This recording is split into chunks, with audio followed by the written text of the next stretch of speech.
இந்த வீடியோ பார்த்துட்டு இருக்க எல்லோருக்கும் என்னுடைய வணக்கம். இன்னைக்கு நம்ம என்ன வேகன்சி பார்க்க போறோம்னா, பெல் அப்படின்ற பாரத் எலக்ட்ரானிக்ஸ் லிமிடெட். இது மினிஸ்ட்ரி ஆஃப் டிஃபென்ஸுக்கு கீழே இருக்கிற கம்பெனி இது. இந்த கம்பெனி ஒரு 35 வேகன்சிக்கான அட்வர்டைஸ்மெண்ட் கொடுத்துருக்காங்க. இந்த 35 வேகன்சிக்கும் advertisement number 383 FTE CS REC 2026. So இது அனௌன்ஸ் பண்ண டேட்டு 11th மார்ச் அனௌன்ஸ் பண்ணியிருக்காங்க. என் டேட் பார்த்தீங்கன்னா 1st ஏப்ரல் வந்து என் டேட்டாக ஃபிக்ஸ் பண்ணியிருக்காங்க. இதில் இந்த எலக்ட்ரானிக்ஸ் கம்பெனி வந்து ஃபிக்ஸ்டு டெனூர் பேசிஸ் அப்படின்ற கேட்டகிரிக்கு கீழே இந்த வேகன்சியை அனௌன்ஸ் பண்ணியிருக்காங்க. ஸோ என்ன வேகன்சி அப்படின்னு பார்த்தீங்கன்னா, டெபுட்டி இன்ஜினியர் E2 அப்படின்ற போஸ்ட்டு தான் வேகன்சியை அனௌன்ஸ் பண்ணியிருக்காங்க.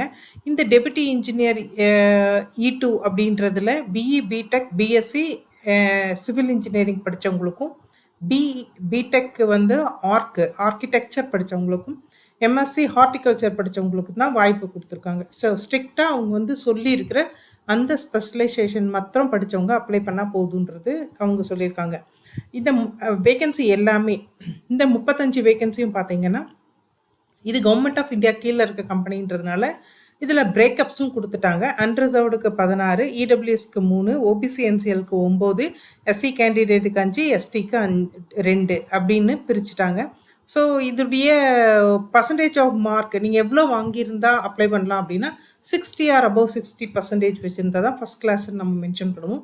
ஸோ அந்த மார்க்கு அதே மாதிரி ரெகக்னைஸ்ட் யூனிவர்சிட்டி இன்ஸ்டிடியூஷனில் ஃபுல் டைமில் படித்த ஸ்டூடெண்ட் வந்து இதுக்கு அப்ளை பண்ண முடியும். ஸோ இதில் வந்துட்டு உங்களுக்கு சேல்ரி அப்படின்றது 40,000லேருந்து 1,40,000 வரைக்கும் உங்களுக்கு சேல்ரி இருக்கும். இது 5 இயர்ஸ்க்கான டெனூர். இது அதாவது ஃபிக்ஸ்டு டெனூர்னு ஆரம்பத்தில் சொன்னோம் இல்லையா, இது 5 இயர்ஸ்க்கு. அது உங்கள் பர்ஃபார்மன்ஸை பொறுத்து another 2 இயர்ஸ்க்கு எக்ஸ்டெண்ட் பண்ணப்படும் அப்படின்னு சொல்லியிருக்காங்க. ஸோ இதோடைய ஏஜ் க்ரைட்டீரியா அப்படின்னு பார்த்தீங்கன்னா, மேக்ஸிமம் ஏஜ் லிமிட் 28 இயர்ஸ் அப்படின்ட்டுருக்காங்க. 1/3/2026 அன்றைக்கி 28 வந்து நீங்கள் தாண்டி இருக்கக்கூடாது. இது ஏஜ் ரிலாக்ஸேஷன் எல்லாமே அப்ளிகபிள் தான் இந்த அட்வர்டைஸ்மெண்ட்டை பொறுத்த வரைக்கும். ஓபிசி என்சிஎல்க்கு 3 இயர்ஸும், எஸ்சி எஸ்டி கேண்டிடேட்க்கு 5 இயர்ஸும் ரிலாக்ஸ் பண்ணியிருக்காங்க. அதே மாதிரி பிடபிள்யூபிடி கேண்டிடேட்க்கு 10 இயர்ஸ் வந்து ரிலாக்ஸ் பண்ணியிருக்காங்க. ஸோ இதில் வந்து உங்களுக்கு ஒருவேளை மெட்ரிகுலேஷன் சர்டிஃபிகேட் அதாவது 10th 12th மார்க் ஷீட் இல்லை, பர்த் சர்டிஃபிகேட் இல்லை அப்படின்னா ஏதாவது கவர்மெண்ட் அத்தாரிட்டி கொடுக்குற ஏஜ் ப்ரூஃப் வந்து நாங்கள் எடுத்துக்கிறோன்னு சொல்லியிருக்காங்க. குவாலிஃபிகேஷனை பொறுத்த வரைக்கும் பிஇ பிடெக் பிஎஸ்சி சிவில் டிசிப்ளின்லையும், அதே மாதிரி பேச்சுலர் ஆஃப் இன்ஜினியரிங்கில் ஆர்கிடெக்சரும், எம்எஸ்சி வந்து ஹார்டிகல்ச்சரும் படித்தவங்க மாத்திரம் அப்ளை பண்ணால் போதும் அப்படின்னு சொல்லியிருக்காங்க. இதை தவிர வேறு எந்த கேட்டகரியை சேர்ந்தவங்க அப்ளை பண்ணாலும் நாங்கள் அப்ளிகேஷனை கன்சிடர் பண்ண மாட்டோன்றதையும் சொல்லியிருக்காங்க. மெத்தட் ஆஃப் செலெக்ஷன் அப்படின்னும் போது ஃபஸ்ட்டு வந்து ரிட்டன் எக்ஸாமினேஷன் இருக்குது. ஃபஸ்ட்டு உங்களுடைய அப்ளிகேஷனை ஷார்ட் லிஸ்ட் பண்ணி ரிட்டன் டெஸ்ட்டுக்கு கால் பண்ணுவாங்க. அதில் வந்து நீங்கள் வாங்குகிற மார்க்கை பொறுத்து தான் பர்சனல் இன்டர்வியூ அப்படின்றது இருக்கும். ஸோ நீங்கள் யாரெல்லாம் எவ்வளோ பர்சன்டேஜ் மினிமம் வாங்கலாம் அப்படின்னு பார்த்தீங்கன்னா, மினிமம் அப்படின்றது 35%, அதாவது 100க்கு 35 மார்க் ஓபிசி என்சிஎல் வாங்கணும். அதே மாதிரி 30% இடபிள்யூஎஸ் கேண்டிடேட்டு வாங்கணும். 30% அப்படிங்கிறது அதாவது 100க்கு 30 மார்க் வந்து எஸ்சி எஸ்டி பிடபிள்யூபிடி கேண்டிடேட்ஸ் வந்து கண்டிப்பாக வாங்கணும். இது மினிமம். பட் மினிமம் வாங்கினா மாத்திரம் ஷார்ட் லிஸ்ட் ஆகிட முடியாது. ஸோ மேக்ஸிமம் மார்க் நீங்கள் வாங்கணும் அப்படின்றத மனசில் வச்சுக்கோங்க.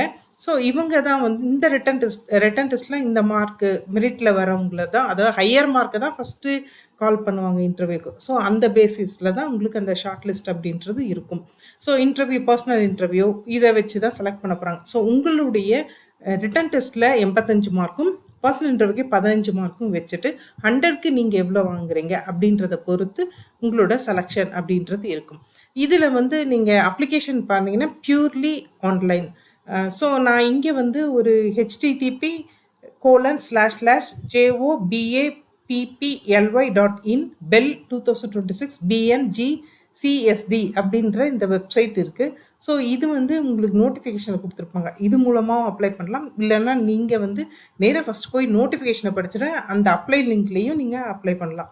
ஸோ இதில் வந்து உங்களுக்கு அக்னாலஜ்மெண்ட் வரும். அதே மாதிரி உங்களுடைய அந்த பிரிண்ட் அவுட்டை அப்ளிகேஷன் ஃபில்அப் பண்ணுறீங்களே அதையும் நீங்கள் ஃப்யூச்சர் ரெஃபரன்ஸ்க்கு பிரிண்ட் அவுட் எடுத்து வச்சுக்கோங்க, சேவ் பண்ணி வச்சுக்கோங்க உங்களுக்கு செலெக்ஷன் முடிகிற வரைக்கும்.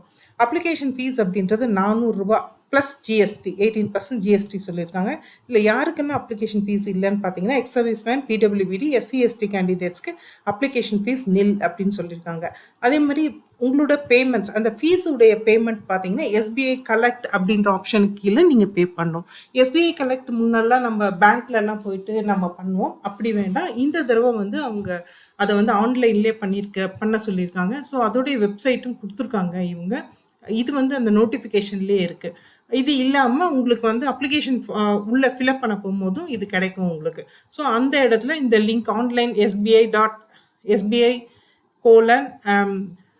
SBI கலெக்ட் இந்த மாதிரி ஒரு லிங்க் இருக்கும். ஸோ இந்த லிங்க்ல போயிட்டு நீங்கள் வந்து ஒரு கேட்டகரியை செலக்ட் பண்ணும். First recruitment of fixed tenure engineer for CSCO Bangalore complex அப்படின்ற ஆப்ஷனை செலக்ட் பண்ணி அதுக்கு கீழே தான் உங்களோட ஃபீஸை வந்து நீங்கள் கட்டணும்.